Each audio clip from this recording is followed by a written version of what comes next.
Bharatiya Janata party का कोई आदमी होता है, उनके आदमी कुछ भी बके, उन्हें कोई अरेस्ट नहीं करेगा। लेकिन सरकार के खिलाफ जो आंदोलन होता है, उनकी जो लोगों की अभिव्यक्ति होती है न्याय, मूलभूत अधिकारों की, उसके बारे में जब लोग रास्ते पे आते हैं तो इन सरकार को लगता है कि नहीं, वो देशद्रोही है। डाल के 78 लाख वोट डाल के इस सरकार को, शिंदे सरकार को हो या अजित पवार सरकार को हो या फडणवीस सरकार को हो या महायुति सरकार को हो, ये लोगों ने चुनी हुई सरकार नहीं है। लेकिन इस देश की सरकार, महाराष्ट्र की अभी की सरकार, फडणवीस की सरकार आपके नागरिक अधिकारों को भी मारना चाहती है। जहां पर आप कौन हो, आप क्या बोल रहे हो, आप क्या लिख रहे हो, इसके ऊपर वो बंधन लाना चाहती है। आप अर्बन नक्सल हो, आप देशद्रोही हो, आप ये नहीं कर सकते, वो नहीं कर सकते। ये नमस्कार, मैं विश्वास उटकी। आज का जो विषय है संक्षिप्त में कि महाराष्ट्र सरकार ने एक महाराष्ट्र जन सुरक्षा विधेयक 2024 को लाया है। अभी 25 का जो एक विधानसभा का अधिवेशन था, उन्होंने ये कहा है उस विधेयक में, जो पिछले बार विड्रॉ किया था और फिर से लागू किया इस सेशन में, 31 मार्च तक, मतलब आज की तारीख तक उनका जो एक बिल है, उस बिल के उस पर जो सूचनाएं करनी है आपको, उनके वेबसाइट पर जाके वो करो। उन्होंने एक अपॉइंट किया अधिकारियों को और वो चंद्रशेखर बावनकुळे उसको देखेंगे और उनके पास ये सारी सूचनाएं आज के शाम तक आने के बाद फिर ये सवाल एक कानून के तहत वो लाना चाहते हैं। शायद वो अगले सेशन में ये बिल पेश करेंगे। अभी उन्होंने ये सूचनाएं मांगी है। अब ये सूचनाएं उसका स्क्रूटिनी करने के बाद फिर से एक बार वो पूरी तरीके से जनता के सामने आएगी। लेकिन अब जो बिल सामने आया है और लोग इतने बड़े पैमाने पे उसके ऊपर रिएक्ट हो रहे हैं, इसमें सबसे अच्छा रिएक्ट करने वाले लोग, पहले जिनको रिएक्ट करना चाहिए, वो जितने भी पत्रकार हैं, उनकी सारी संगठन है, उन्होंने पहला प्रोटेस्ट किया है। मुंबई मराठी पत्रकार संघ में एक 2 बार उस पर चर्चा भी हुई, ये 9 संगठन के लोग, और साथ साथ में हमने ये भी देखा कि महाराष्ट्र के लेवल पर सारे ट्रेड यूनियंस, और वो सारे ट्रेड यूनियंस, उसमें मजदूरों की ट्रेड यूनियंस भी है और किसानों के भी ट्रेड यूनियंस है, इन लोगों ने एक साथ आके इस पर चर्चा की और इस पर तो उन्होंने ये कहा कि हम 20 मई को ऑल इंडिया लेवल पे जो स्ट्राइक करने वाले हैं, इसमें मजदूरों के 4 लेबर कोड के तहत हम तो विरोध कर ही रहे हैं, लेकिन हम महाराष्ट्र जन सुरक्षा विधेयक के खिलाफ भी पूरा एक, जिसको कहते हैं कि प्रबोधन करेंगे लोगों का, और इसके खिलाफ हम ऐलान करेंगे, रास्ते पे आएंगे, 20 मई के साइड में हमारा एक मुद्दा होगा।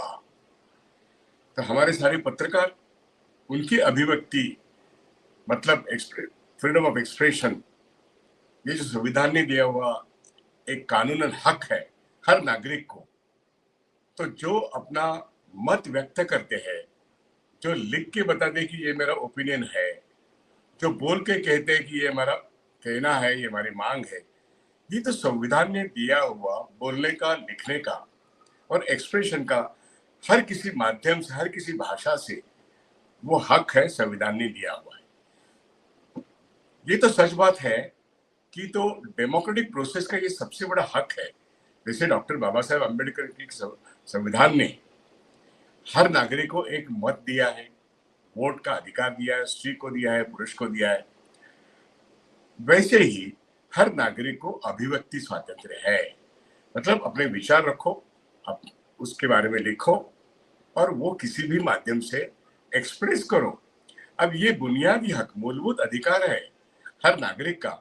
लेकिन महाराष्ट्र की सरकार नाम ये दे रही है कि हम जन सुरक्षा के लिए एक कानून बना रहे हैं, और इसमें वो खुद के आलोचकों को गुनहगार बना के वो अपनी सुरक्षा करना चाहते हैं और जनता का अधिकार मारना चाहते हैं। इसको वो कहते हैं कि जन सुरक्षा विधेयक, क्योंकि वो डरे हुए लोग हैं। डरे हुए लोग अपनी सुरक्षा की बात करते हैं, लेकिन बात करते वक्त जनता की सुरक्षा के लिए हम कर रहे हैं ये कहते हैं, उसका दूसरा मायना ये होता है उनके हाथ में पुलिस है, उनके हाथ में सारी सुरक्षा यंत्रणाएं हैं। तो पुलिस राज कायम करने के लिए जन सुरक्षा विधेयक आ रहा है, ये अब तो महाराष्ट्र का बच्चा बच्चा जानता है। इसलिए मजदूरों का संगठन हो, किसानों का संगठन हो, नॉन गवर्नमेंटल ऑर्गेनाइजेशंस हो, पत्रकारों के संगठन हो, और कितने सारे व्यक्ति हैं, वो सारे ये बोल रहे हैं कि महाराष्ट्र की सरकार को जन सुरक्षा, जो लॉ एंड ऑर्डर की सिचुएशन है वो हैंडल करने के लिए कानून तो है, इसके लिए पुलिस है, कमिश्नर है, बहुत सारे कानून भी होते हैं। ऑलरेडी 144 के तहत किसी को किसी भी जगह पे विदाउट परमिशन कुछ कर भी नहीं सकते। और महाराष्ट्र सरकार बंबई जैसे शहर में भी कुछ करने भी नहीं देती। जिसको जाने का है वो जाओ आजाद मैदान में, वहां पे जो कुछ करना है परमिशन लेके करो। मतलब पूरे बंबई शहर में 144 परमानेंट है। यहाँ भी कानूनन जो अधिकार है लोगों का उसको मार दिया जा रहा है, लेकिन वो बहुत सालों से है। लेकिन इस देश की सरकार, महाराष्ट्र की अभी की सरकार, फडणवीस की सरकार आपके नागरिक अधिकारों को भी मारना चाहती है। जहां पर आप कौन हो, आप क्या बोल रहे हो, आप क्या लिख रहे हो, इसके ऊपर वो बंधन लाना चाहती है। और वो सारी चीजें वो 31 मार्च तक वो चाहती कि लोग उनके विधेयक पर एक प्रतिक्रिया व्यक्त करें। वो आने के बाद वो कहेंगे ये आपकी सारी प्रतिक्रिया हमने देख ली, सुन ली, आप अर्बन नक्सल हो, आप देशद्रोही हो, आप ये नहीं कर सकते, वो नहीं कर सकते, ये आपका कहना मेरी सरकार के खिलाफ है और इसलिए हम आपको जेल में डाल देंगे। इस तरीके का वो विधेयक का ढांचा है। विधेयक का ढांचा ही ऐसा बना है कि कोई भी एक्टिविटी सरकार के नियंत्रित हो, और सरकार का नियंत्रण मतलब पुलिस राज हो, तो पुलिस कमिश्नर ही आखिर में वो डिक्टेट करेगा। इसका मतलब इस देश का इस राज्य का गृह मंत्री, जो मुख्यमंत्री भी है, उसके हाथ में नागरिकों के सारे अधिकार उनके हाथ में जाएंगे।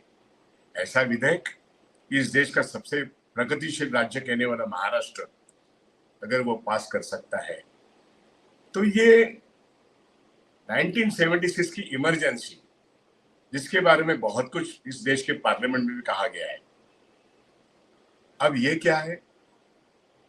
ये इमरजेंसी भी बदतर, वर्स्ट, ऐसा ये कानून आ रहा है। और यहाँ पे उस वक्त जो सेंसरशिप थी, लेकिन उस सेंसरशिप को किसी ने माना भी नहीं। आप जानते हैं कि रामनाथ गोयनका के इंडियन एक्सप्रेस और पूरा ग्रुप, उन्होंने माना नहीं, किसी ने माना नहीं। लोग जेल में गए, लेकिन सेंसरशिप नहीं चली।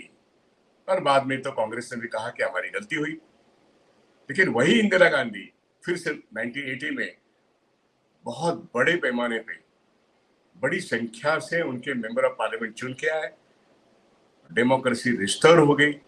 6 महीने के अंदर वो डेमोक्रेसी रिस्टोर हो गई। नागरिकों के अधिकार पर जो एक बंधन आया था इमरजेंसी में, वो उन्हीं को वापिस लेना पड़ा। दूसरी सरकार आई, जनता पार्टी की सरकार, वो 1.5 साल में लुढ़क गई और फिर इंदिरा गांधी वापस आई। ये हमने सीखा है इमरजेंसी में। आप अगर अभिव्यक्ति स्वातंत्र के साथ अगर खिलवाड़ करते हो तो उसका एक नतीजा आपको भुगतना पड़ेगा। फिर भी महाराष्ट्र की सरकार जो बोगस वोट से जीती है, जो इलेक्शन कमीशन के मदद से जीती है, लोगों ने उनको जिताया नहीं है। लोगों ने तो वोटिंग किया, लेकिन इलेक्शन कमीशन ने एडिशनल वोट्स डाल के 78 लाख वोट्स डाल के इस सरकार को, शिंदे सरकार को हो या अजित पवार सरकार को हो या फडणवीस सरकार को हो या महायुति सरकार को हो, ये लोगों ने चुनी हुई सरकार नहीं है। लेकिन ये फिर भी खुद की सुरक्षा के लिए जन सुरक्षा के नाम पर एक ऐसा विधेयक लाना चाहती है जो आपका लिखना, बोलना, छापना और डेमोन्स्ट्रेट करना, धरना करना, मोर्चा निकालने के बाद आप अर्बन नक्सल कहलाए जा सकते हो। और अर्बन नक्सल के लिए सिर्फ यो भी ये होता है, 10 साल पहले जितने लोग अंदर गए किसी पर कोई आरोप पत्र नहीं, सब लोग बरी हो गए। इस तरीके का एक घिनौना कानून जन सुरक्षा विधेयक के नाम पर यह सरकार लाना चाहती है। यही उनका असली मकसद है। जो लोग इमरजेंसी के हम खिलाफ है कहने वाले लोग,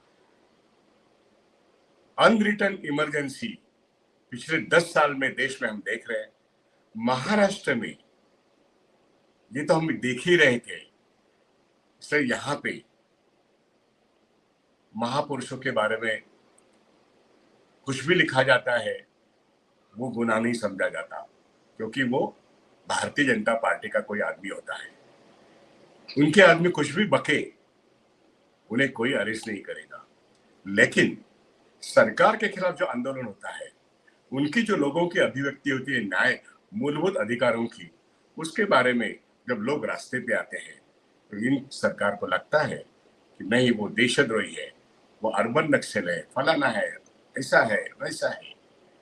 ऐसे वक्त फिर भी ये डरे हुए लोग, इनकी सरकार कभी भी जा सकती है, लेकिन लोगों को काबू में रखने के लिए लिखने वाले, बोलने वाले और अपना मत रास्ते पे व्यक्त करने वाले, इनका जो freedom of speech, freedom of writing, ये जो कॉन्स्टिट्यूशनल राइट्स है, इसको एक विधेयक में, एक बिल में और कानून में तब्दीली करके वो ये बताना चाहते हैं कि हम जनता की सुरक्षा के लिए कर रहा है, क्योंकि जनता कुछ अर्बन नक्सलियों से त्रस्त है।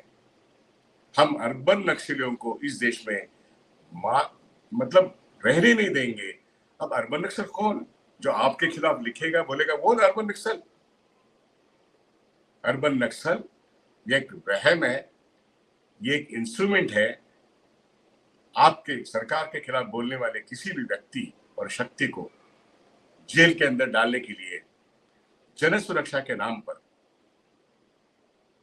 डेमोक्रेसी खतंग करने का ये एक नया कानून आ रहा है। और इसीलिए महाराष्ट्र का मजदूर, महाराष्ट्र का किसान, महाराष्ट्र का बुद्धिजीवी, महाराष्ट्र का पत्रकार, महाराष्ट्र का हर कोई जो शख्स डेमोक्रेसी चाहता है, संविधान चाहता है, वो इस जन सुरक्षा विधेयक के खिलाफ काम करेगा। हाँ, आज की तारीख में भारतीय जनता पार्टी छोड़ के सारे विपक्ष के लोग जन सुरक्षा विधेयक के खिलाफ है। और इसलिए जन सुरक्षा विधेयक बिल्कुल नहीं आना चाहिए। इसका एक जन आंदोलन का स्वरूप महाराष्ट्र में अब शुरू होने वाला है।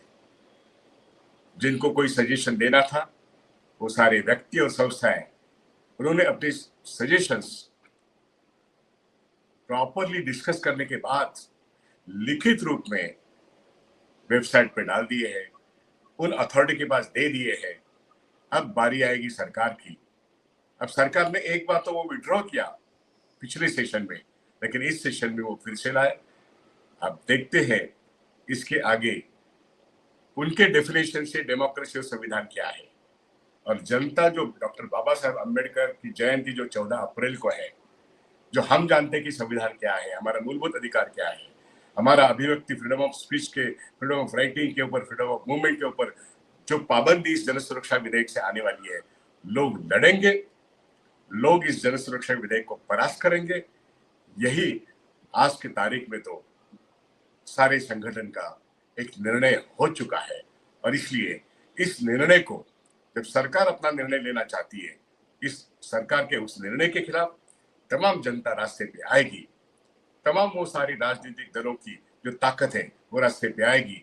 और फडणवीस और बीजेपी या इस महायुति का जो एक डिजाइन है जन सुरक्षा विधेयक को कानून बनाने का, उसको पूरी तरीके से परास्त करेगी।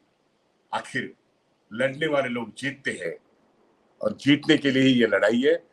जन सुरक्षा विधेयक किसी भी हालत में पास नहीं होना चाहिए। महाराष्ट्र की पूरी जनता इस जन सुरक्षा विधेयक के खिलाफ काम करेगी। धन्यवाद। अब तो इतना ही बात करेंगे। इस विषय पर बार बार बात करनी पड़ेगी, क्योंकि हर व्यक्ति को ये समझना बहुत जरूरी है कि जल सुरक्षा विधेयक मतलब एक तानाशाही की नई शुरुआत है। मैं यहीं पे रुकता हूं। धन्यवाद।